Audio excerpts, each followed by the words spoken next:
বেরিয়ে পড়লাম ভ্রমণের উদ্দেশ্যে। আজকে আমরা যাচ্ছি কুরিয়ানা পেয়ারা বাগান দেখতে। তো এইখানে সম্পূর্ণ পথটায় আমরা বোটে করে যাব। তো এই দিকের বোটগুলো অনেক বড় বড়। এই ভ্রমণে শুধু আমাদের ফ্যামিলির 4 জনই যাচ্ছি না, এই ভ্রমণটা ছিল হলো এই তো আমার হাজব্যান্ডের অফিসের সবাই মিলে। তো এখানে যেহেতু আমরা অনেক লোক যাচ্ছি এর জন্য বড় একটি বোট রিজার্ভ করছে। তো এখানে এই যে সকালে আমাদের নাস্তা দিয়েছে হলো খিচুড়ি আর ডিম। তো এইদিকে হলো মিহিকার বাবা মিহিকাকে খাওয়াই দিচ্ছিল, আর আমি রিদিকা নিচেই ছিলাম, কারণ উপরে আমার একটু ভয় করে যদি পড়ে যায়, মেয়ে খুব দুরন্ত নড়াচড়া করলে যদি চেয়ার থেকে পড়ে যায়, এর জন্য খুবই ভয় পাচ্ছিলাম। তো এই যে একটা ব্রিজ দেখা যাচ্ছে, এই ব্রিজের নিচ দিয়ে আমরা এখন যাব। অন্যান্য দিনের তুলনায় আজকে অনেকটা গরম পড়েছে আর প্রচুর রোদও ছিল, তো এর জন্য আর ছাদে বসতে পারিনি। তো এদিক যেতে যেতেই অনেক ভালো লাগছিল, তবে নদীর একটা হাওয়া আসছিল। তো এইদিকে চারপাশ দিয়ে অনেক ট্রলার দেখতে পেলাম, আর মিহিকাকে বলতেছিলাম, মা আমরা কোথায় যাচ্ছি বলো তো। আমাদের মতো অনেক ভ্রমণ পিপাসুরাও আসছে এই ভ্রমণে। তো সবাই এই তো বড় বড় বোট রিজার্ভ করে আসছে, কারণ এইখানে নদীপথে বোটের মাধ্যমে আসলে অনেক ভালো লাগে, অনেক এনজয় করা যায়। কিছু কিছু বোটে আবার দেখতে পেলাম সাউন্ড বক্স এনে তারা একদম অনেক এনজয় করে নাচানাচি করছে। তা আমাদের আবার সেই সুযোগটা ছিল না, তো ওই বক্সে গান বাজছিল, মিহিকা আমাদের ট্রলার থেকে নাচানাচি শুরু করে দিচ্ছিল। এই নদীপথে যাওয়ার সময় ছোট ছোট ব্রিজ আছে, ব্রিজগুলো খুবই বিপজ্জনক, কারণ ব্রিজগুলো নিচু, তো নিচ দিয়ে পার হওয়ার সময় আমাদেরকে মাথাটা নোয়াতে হয়। কিন্তু এখানে ঘটে গেল একটা অ্যাক্সিডেন্ট, মেয়েকে বাঁচাতে গিয়ে আমার মাথায় খুব একটা চোট লেগে গেল। বুঝতেই পারলাম না যে এত বড় একটা বিপদ ঘটে যাবে, ভাবছিলাম যে আমার মাথায় লাগবে না। তো এই দিক দিয়ে পার হচ্ছিলাম, তো মেয়ের দিকে একটু তাকাতেই আমার মাথায় বড় একটা চোট লেগে গেছে। তা আমি ভাবছিলাম যে আমার বেশি ব্যথা লাগেনি, আর অতটা বুঝতেও পারলাম না যে ব্যথা লাগছে। পরে আস্তে আস্তে ব্যথাটা বাড়ছে, আর কপালে হাত দিতেই দেখলাম জায়গাটা অনেক ফুলে গেছে, আর একটু হলেই হয়তোবা কেটে যেত। তো ওইখানে তো আর বরফের কোনো ব্যবস্থা ছিল না, হয়তোবা বরফ লাগালে ব্যথাটা কমে যেত, কিন্তু প্রচুর ব্যথা করতেছিল, বরফও ছিল না। একটু পানি লাগালাম কিন্তু কাজ হলো না।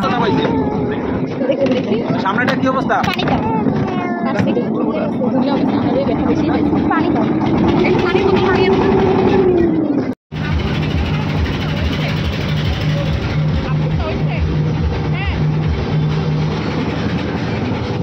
কোথায় যাচ্ছি বাবা?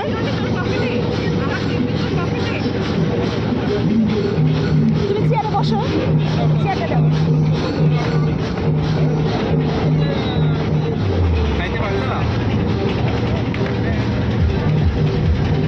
এখানে বসো মা, এখানে বসো, এখানে বসো, বসো।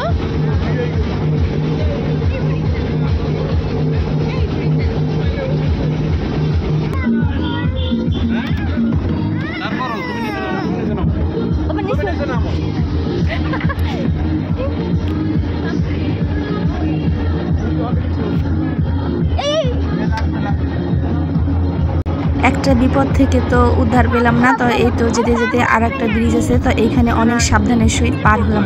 তো এইখানে আমরা কেউ আর কোনো বিপদ ঘটাইনি, এটা খুব ভালোভাবে সাবধানে পার হয়েছি। এই কাজটা যদি আগে করতাম তাহলে হয়তো বা এতটা আঘাত আমি পেতাম না। একটা ছাগল দেখছো? হ্যাঁ, পাখি কই পাখি?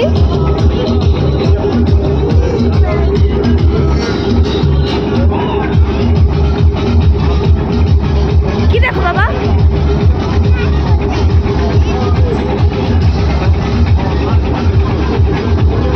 পানের বরজ, হ্যাঁ কি সুন্দর পান হয়েছে। আর একটা আসতেছে।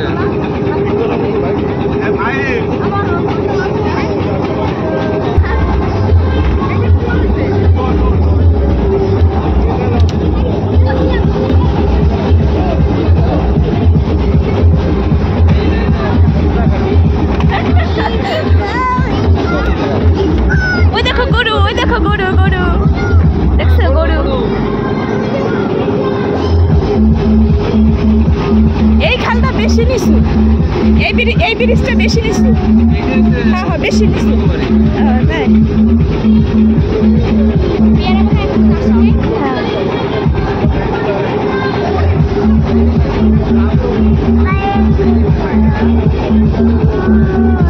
আমরা তো বেশি ধরে নাই।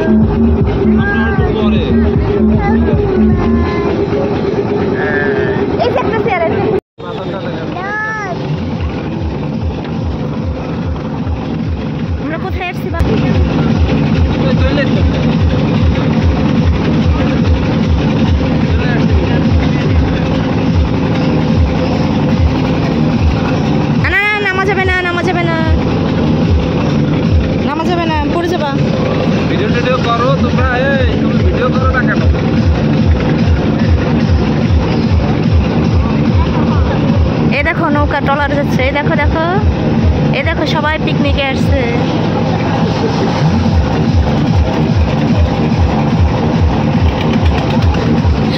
সবাই ট্রলারের ভিতর বস্তা করে ফুটরা কিনে খাইতে খেতে।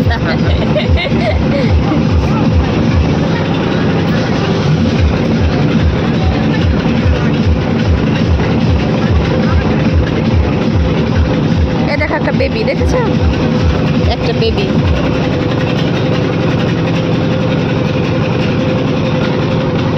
অনেকটা পথ জার্নি করার পরে আমরা চলে আসলাম আমাদের কাঙ্ক্ষিত পার্কে। এই তো পার্ক, এখানেই আমরা নামবো। মিহিকা, মাম্মাম, এই দেখো পার্ক, এখানে আমরা নামবো। ইয়ে কি মজা! নামো নামো, সবাই চলে আসো। তা আমরা পার্কের কাছে যেহেতু চলে আসছি, এর জন্য প্রস্তুতি নিচ্ছিল সবাই নামার জন্য, এক এক করে নামবো। আর এদিকে দেখা যাচ্ছে অনেকগুলো বোট, বড় বড়। তো এখানে সবাই মানে সাইড দিচ্ছিল যে এক এক করে এক এক বোট থেকে লোকজন নামার জন্য। তো এইদিকে দেখা যাচ্ছে প্রত্যেকটা বোটে অনেক আমরা আর পেয়ারা, যেহেতু পেয়ারা বাগান তো সবাই পেয়ারা খাবে। তো এখানে দুইটা পার্ক আছে, আমরা ফার্স্ট এই পার্কটায় নামবো। তা পার্কটার কি নাম আমি তোমাদেরকে দেখাচ্ছি।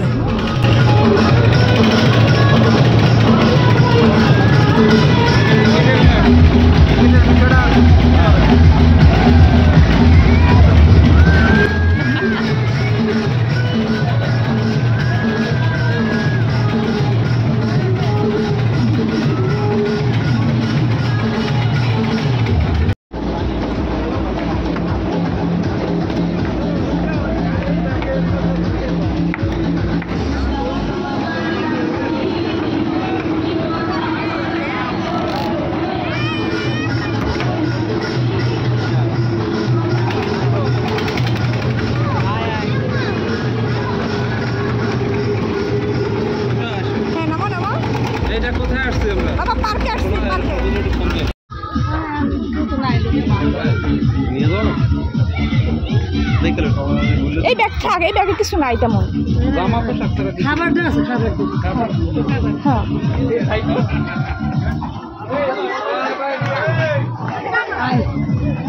টিস্যু এই ব্যাগে রাখবেন না, জায়গা নাই, ওইদিকে তলাটা দিয়ে দেন, ওই ব্যাগের ভিতর রাখেন।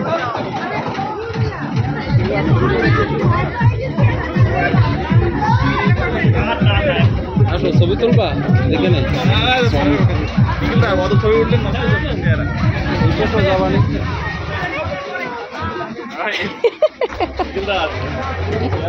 নামাই দাও না, ওই জায়গায় নামাই দাও।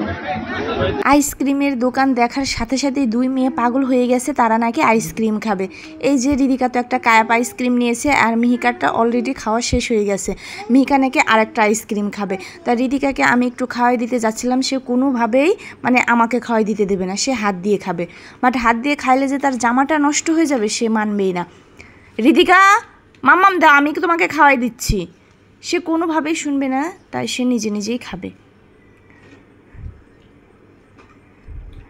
না মাম্মাম, আমি একা একাই খাবো, আমি একা একাই খেতে পছন্দ করি, আমি তোমার হাতে খাবো না। আচ্ছা ঠিক আছে, তাহলে তুমি একা একাই খেয়ে নাও, কিন্তু জামাটা একদম নষ্ট করা যাবে না। তো এইদিকে দেখো বন্ধুরা, মিহিকা তো আইসক্রিম খাওয়া শেষ, ওইদিকে ঘুরে ঘুরে দেখছিল সব কিছু লোকজন। এদিকে আরেকটা বেবি আইসক্রিম খাচ্ছে, আর আমার ছোট মেয়েটা কি করলো, এই বাবুটাকে আইসক্রিম বারবার খাওয়াই দিচ্ছিল।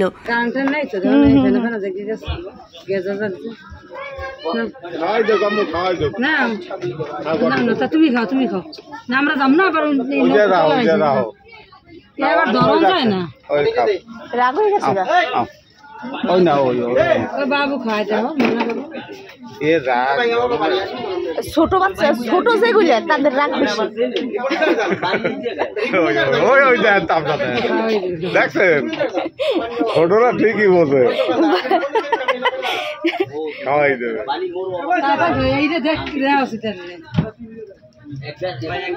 দাও তুমি একটা আইসক্রিম খাওয়াই দাও, রিদিকা বেবির আইসক্রিম খাওয়াই দাও। এ নাও খাও, একটু খাও।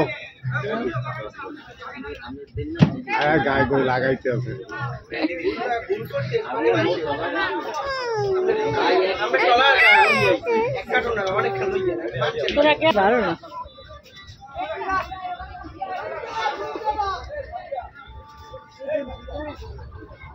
বিকেল টাইমে ঘুরে মজা, এত রোদে যে জায়গা যত ভালো জায়গায় যান এত রোদে তো এমনি টায়ার্ড লাগে।